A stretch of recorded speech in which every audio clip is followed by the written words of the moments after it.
Bonsoir à tous et bienvenue dans ce 19h. À la une ce soir, la grève générale qui s'enlive à Mayotte avec des pénuries en tout genre de plus en plus criantes, les rayons de magasins qui se vident, le manque de gaz. Nous ferons le point dans un instant. Dans ce climat tendu, il y a cette petite lueur d'espoir qui nous arrive du monde de l'enseignement. Malgré les barrages, certains élèves arrivent à retrouver les bancs de l'école.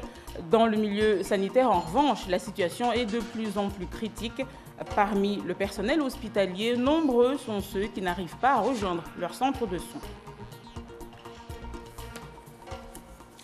Mayotte ne décolère pas après un mois de grève, une grève pour plus de sécurité, un rattrapage économique du département. Ce soir encore, comme vous le voyez sur ces images, l'île reste toujours paralysée par de nombreux barrages.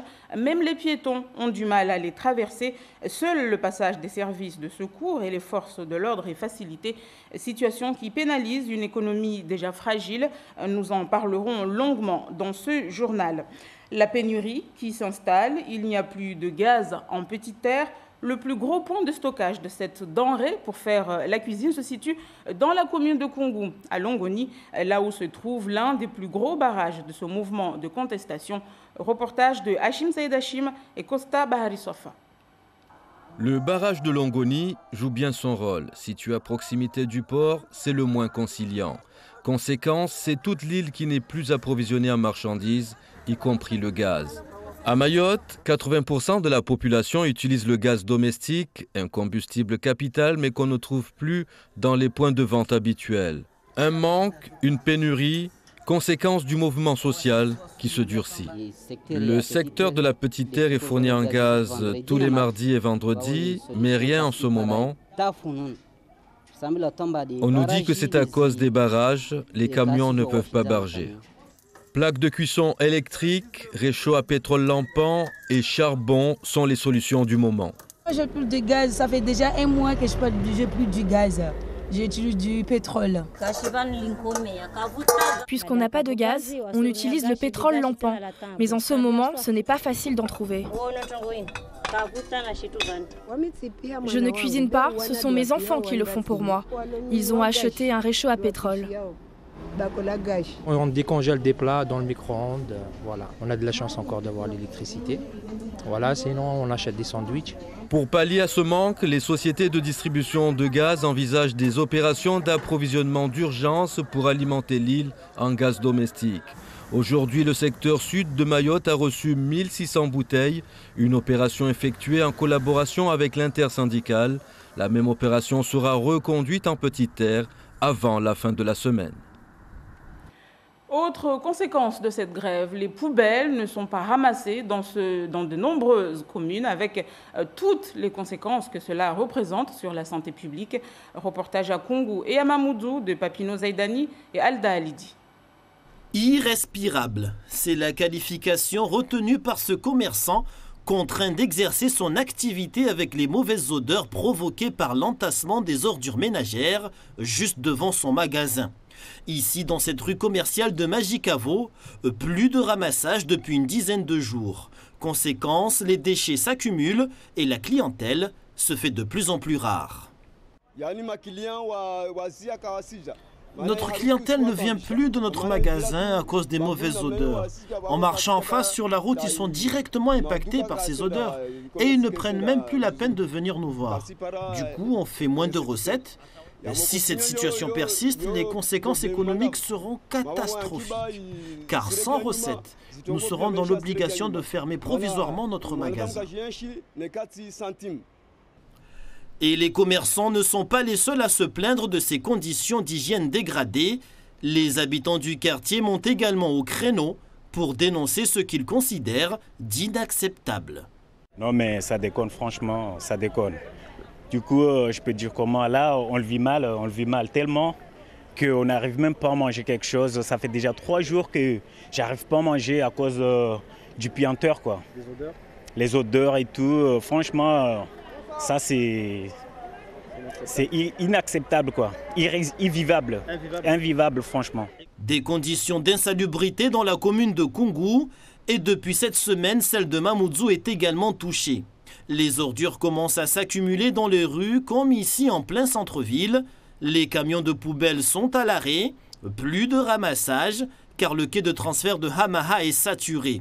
Les différents barrages érigés dans le département, principal obstacle pour le transfert des déchets. Effectivement, on ne peut plus transférer les déchets que nous collectons ici et les envoyer sur le site de Zoumounié, à l'ISDND, où sont traités et revalorisés les déchets en production de gaz pour pouvoir produire de l'électricité. Et ceci est arrêté. Aujourd'hui, tous nos employés et collègues sont en congé payé parce qu'on ne peut plus travailler. Ça, c'est le premier point. Ce qui nous préoccupe énormément également, c'est la collecte des dasseries pour les hôpitaux, les déchets infectieux. Nous avons un site à Longoni pour traiter les déchets infectieux de l'hôpital et nous ne pouvons malheureusement pas les collecter et les traiter.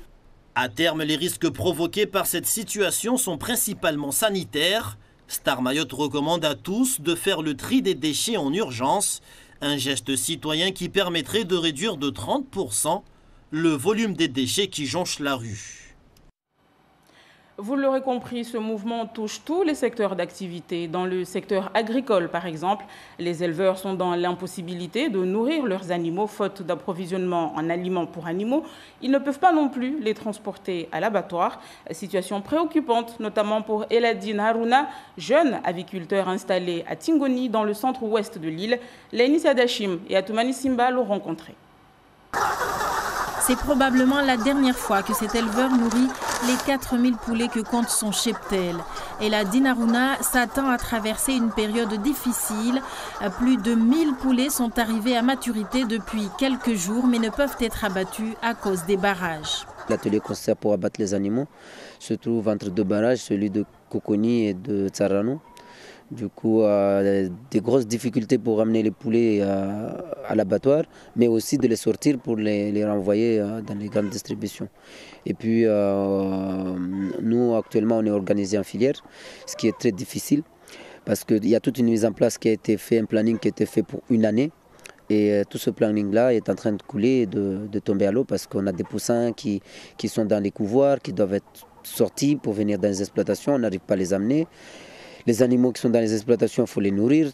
Cela n'a pas été si simple pour ces professionnels de s'organiser jusqu'à devenir une véritable filière avicole reconnue. Ils collaborent avec les grandes enseignes de Mayotte depuis seulement janvier dernier et la crise actuelle que traverse notre île n'arrange pas les choses. On a commencé à vendre le poulet porte-à-porte. Aujourd'hui, on arrive à commercialiser avec les grandes distributions. C'est un énorme pas de l'avancée de l'agriculture.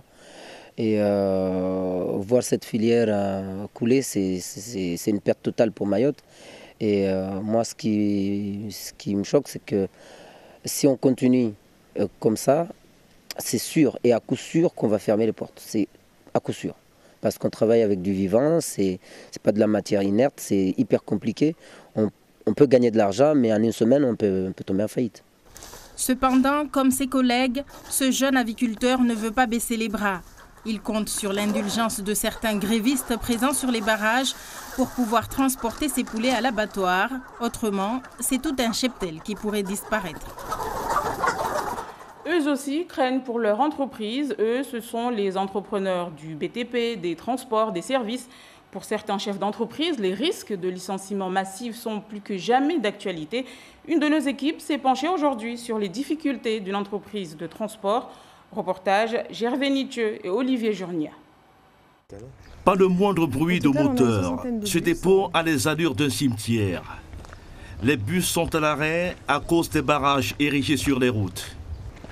La Guyanaise Carla Baltus est l'unique actionnaire de cette entreprise, spécialisée dans le ramassage des élèves et le transport des touristes. C'est le deuxième grand groupe dans le secteur à Mayotte.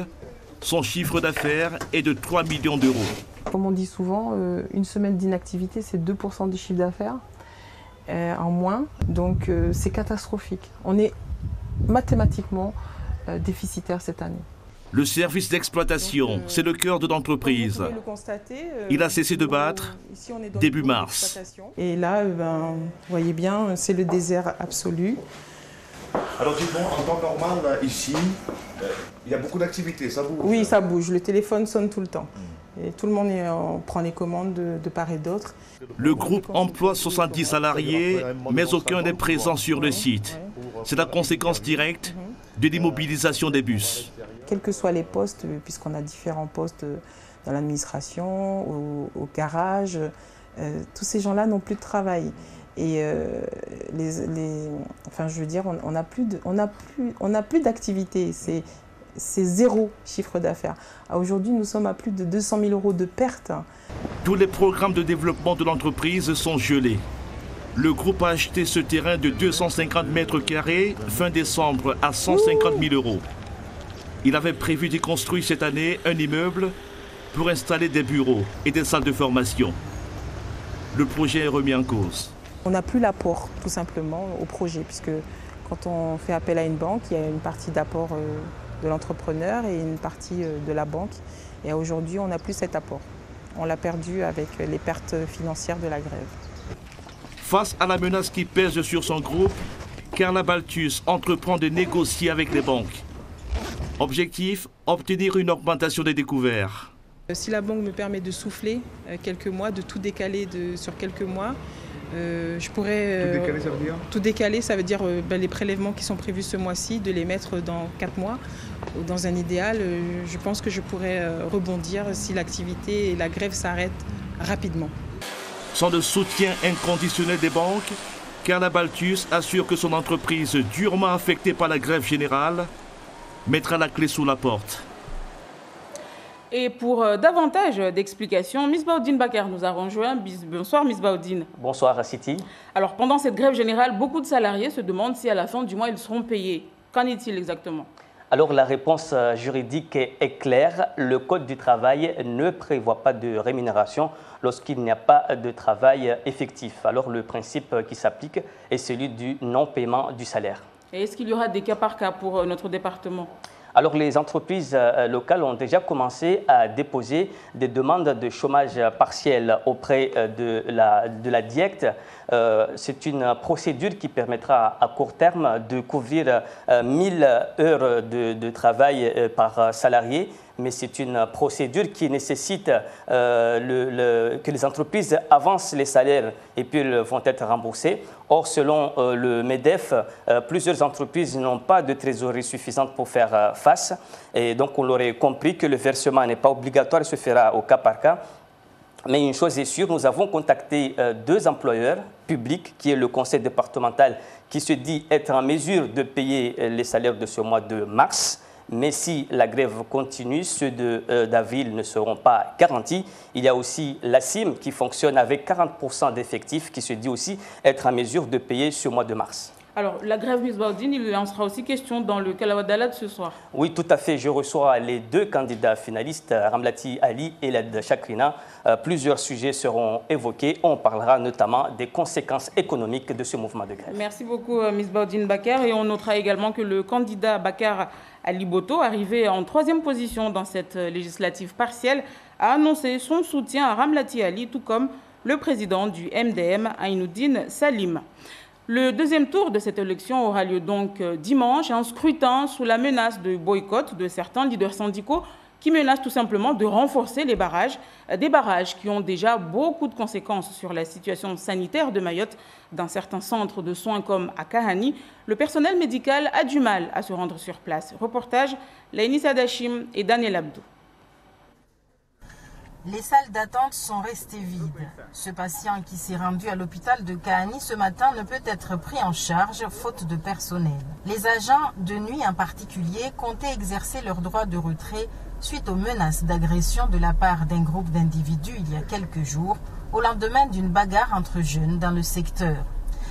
Les nuits de garde de parfois plus de 48 heures, le manque de médicaments et les difficultés pour franchir les barrages depuis le début du mouvement de grève rendent les conditions de travail insoutenables.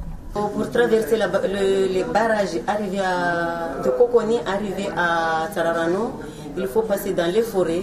Et si jamais je trouve quelqu'un qui m'agresse dans la forêt, est-ce qu'il y a quelqu'un qui va me prendre en charge ou il y a quelqu'un qui viendra me porter secours? C'est ça les difficultés. Et ce n'est pas que moi, mais il y a tout le monde. La direction du centre hospitalier de Mayotte s'est déplacée sur place pour se rendre compte des réelles conditions de travail des agents et les rassurer. Catherine Barbezieux s'est entretenue avec les personnels et les syndicats afin de faire une mise au point sur la situation. Elle a compris, la directrice, que si les agents aujourd'hui n'arrivent pas à accéder à leur lieu de travail, c'est que c'est très compliqué, ça, elle a compris.